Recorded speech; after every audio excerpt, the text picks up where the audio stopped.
دعوت ہے اس چیز کی طرف جو تم کو زندگی بخشتی ہے. اور اتباع مسلمانوں کی لازم صفات میں سے ہے. وہ آیت جو میں نے شروع میں پڑھی اور اس کا ترجمہ کا ما کان للمؤمن ولا مؤمنۃ آپ سامنے رکھ سکتے ہیں. اتباع کے لیے کتنی ضروری شرط ہے کہ آپ نے جیسے بتایا, دعا جیسے بتائی ویسی. اللہ کے رسول نے ایک صحابی کو, میں صرف مثال دے رہا ہوں, کچھ لوگ چینج کرتے ہیں نا, ہمارے یہاں دعائیں لوگ بہت بڑھا دیے. رسول اللہ صلی اللہ علیہ وسلم کی دعا کافی نہیں ہے, ثنا میں بڑھا دیا, نماز جنازہ میں بڑھا دیا, وضو کی دعائیں بہت ساری میڈ ان انڈیا بنا لی, تراویح کی دعا, روزہ شروع کرنے کی دعا, فلاں کی دعا, روزہ افطار کی دعا, یا تو ضعیف اور ضعیف میں بھی اضافہ. کیا ہے یہ؟ دین کو کھلواڑ بنا رکھا ہے. نبی صلی اللہ علیہ وسلم نے کتاب الوضو کی آخری حدیث پڑھی ہے بخاری شریف میں.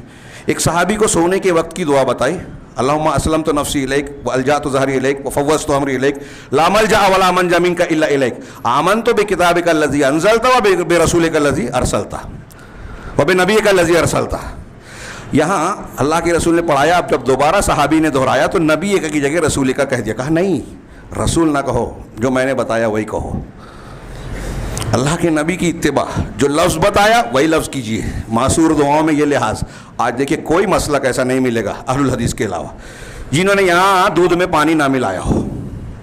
نبی صلی اللہ علیہ وسلم کی دعا ان کے لیے کافی نہیں ہے, اللہ رسول کی دعا کافی نہیں ہے. پھونک جھاڑ میں بھی جو اپنا اپنا طریقہ, مولانا اشرف علی تھانوی کا قرآنی عمل چل رہا ہے, فلاں بزرگ کا جو تجربہ چل رہا ہے, اللہ رسول کی بات نہیں چل رہی ہے. نہ جانے کیسی کیسی گمراہیاں. تو نبی صلی اللہ علیہ وسلم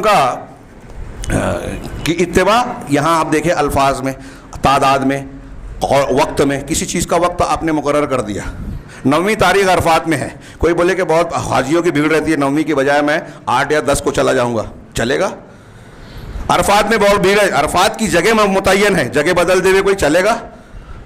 نماز کی رکعت کی تعداد متعین ہے, فلاں کی 4, فلاں کی 3, فلاں کی 2, ایک رکعت میں 2 سجدہ. کوئی بولے اللہ کو سجدہ بہت پسند ہے, میں 2 کی بجائے 3 کروں, چلے گا؟ نہیں چلے گا. ایسے ہی کیفیات میں, تعداد میں. آج ہمارے یہاں کتنے فضائل کے نام پہ چلو, جو اتنے لاکھ مرتبہ یہ پڑھے گا اس کا ایسا ایسا ہوگا. کہاں ہے سند اس کی؟ نہیں معلوم. سند ہے, جھوٹی ہے, جھوٹی حدیثیں, کھوٹے سکے چل رہے ہیں فضائل کے نام پر, الٹی سیدھی باتیں, اور اس کی بنیاد پر مسائل لوگوں نے چھوڑ دیے ہیں کہ ہم فضائل پر عمل کر لیں گے, اتنا ثواب مل جائے گا, تو کسی کا حق مار لیا, ظلم کر لیا, حرام کھا لیا, سود کھا لیا, تو یہ سب معاف ہو جائے گا. دین کو بگاڑ رہے ہیں یہ لوگ. اللہ کے رسول صلی اللہ علیہ وسلم کی اتباع اگر خالص کی جانے لگی تو یہ ساری چیزوں میں اصلاح ہوگی. اتباع ہمارے تمام مسائل کا حل ہے. میرے پاس جو کاغذ تھا, اصلاً میں یہ بیان کرنا چاہتا تھا کہ یہ اتباع اہل سنت والجماعت کا اللہ کے رسول اور صحابہ کے طریقے کا ایک بنیادی قاعدہ ہے. اور میں نے جو لایا تھا حضرت ابوبکر صدیق, عمر فاروق, عثمان غنی, حضرت علی, بعض دیگر صحابہ اور ائمہ مفکرین, اور اس میں ایک علامہ ابن تیمیہ کی ایک لمبی عبارت ہے. ان سب نے یہ اعلان کیا, تلقین کی, وصیت کی کہ ہم متبع ہیں, مبتدع نہیں ہیں.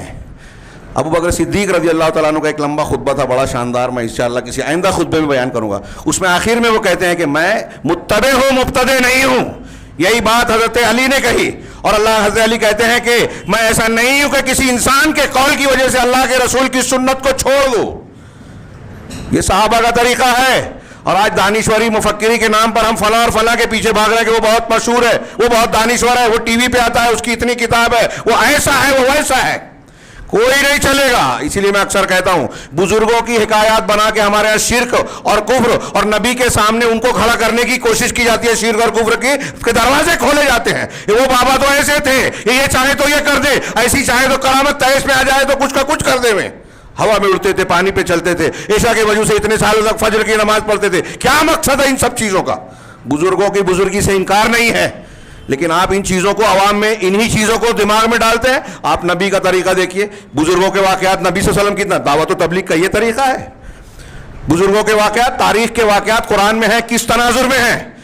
حضرت موسیٰ, عیسیٰ اور ان لوگوں کے واقعات, وہاں توحید ہے کہ وہ اللہ سے مانگتے تھے.